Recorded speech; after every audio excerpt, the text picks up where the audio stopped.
తీసేస్తారా? Bottle తీసేస్తారా? ఒకటి అర్థం చేసుకోండి. మేము చెప్తున్నాం కదా, మీరు బాప్టిజం తీసుకుంటే మీకు డబ్బులు ఇచ్చేది లేదు. మేము ఒక పైసా మేము ఇచ్చాము. మేము కష్టార్జితం తెచ్చుకొని డబ్బులు ఇచ్చే పని లేదు. మీకు గవర్నమెంట్ వాళ్ళం కాదు, మీకు స్థలాలు ఇవ్వలేదు.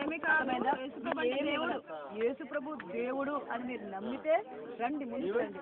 యేసు ప్రభు దేవుడు అని నమ్మితేనే ముందుకు రండి. మాకు యేసు ప్రభు కావాలంటే మీకు బాప్టిజం ఇస్తారు. అంతేగాని ఏదో దొరుకుతుందని ఏమిటి స్థలాలు ఇస్తారనో, ఆధార్ కార్డు ఇస్తారనో, లేకపోతే ఇంకేదో ఇస్తారనో, డబ్బులు ఇస్తారనో సమస్య లేదు. ఇవేమీ రావు. మీకు చెప్తున్నాను ఇవాళ, యేసు ప్రభు నమ్ముకుంటే ఇవన్నీ వస్తా అనుకుంటే తప్పు. అక్కర్లేదు, మాకు డబ్బులతో పని లేదు. యేసు ప్రభువే కావాలి, యేసు ప్రభువే కావాలి. మాకు ఇవన్నిటితో పని లేదు. నేను చచ్చిపోతే నేను నరకానికి వెళ్ళకూడదు, నేను ఖచ్చితంగా స్వర్గానికి వెళ్ళాలి అని నువ్వు నమ్మి ముందుకు వస్తే నీకు బాప్టిజం ఇస్తాను. రెండోది ఏంటంటే, నువ్వు యేసు ప్రభువుని నమ్ముకున్న తర్వాత 2 పనులు నువ్వు చేయాలి. ఒకటి, బొట్టు తీసేయాలి. బొట్టుతో పనే ఉండకూడదు. ఇంకా తీసేస్తావా బొట్టు? 2, ఖచ్చితంగా ఆదివారం ఎక్కడో సంఘానికి వెళ్ళాలి. ఆదివారం ఏదో గుడి వెతుక్కుని వెళ్ళాలి. ఎందుకంటే మేము చెప్పి వెళ్ళిపోతాము, యేసు ప్రభువుని అంగీకరించేస్తాం. మీరు ఎదగాలి యేసు ప్రభువులో కదా, ఎదగాలంటే ఖచ్చితంగా సంఘానికి వెళ్ళాలి. అన్ని చెడ్డ పనులన్నీ మానేయాలి. తాగుడు మానేయాలి, అబద్ధాలు మానేయాలి.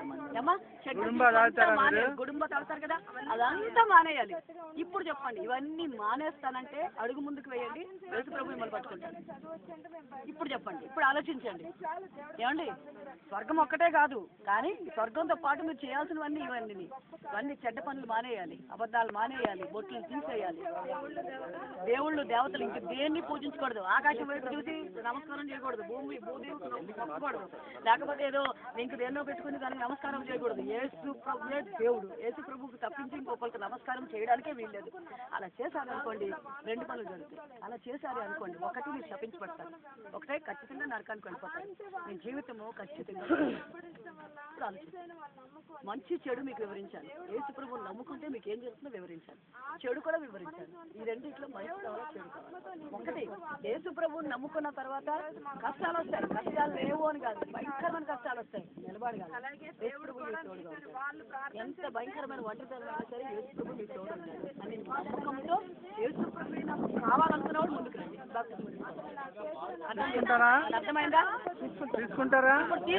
చెప్పండి. ఇప్పుడు ఎంత తీసుకుంటారంటారా? ముందుకు రండి. అక్కర్లేదు, ఈ యేసు ప్రభు మాకు అక్కర్లేదు, ఈ దేవుడే మా దేవుడే కావాలి.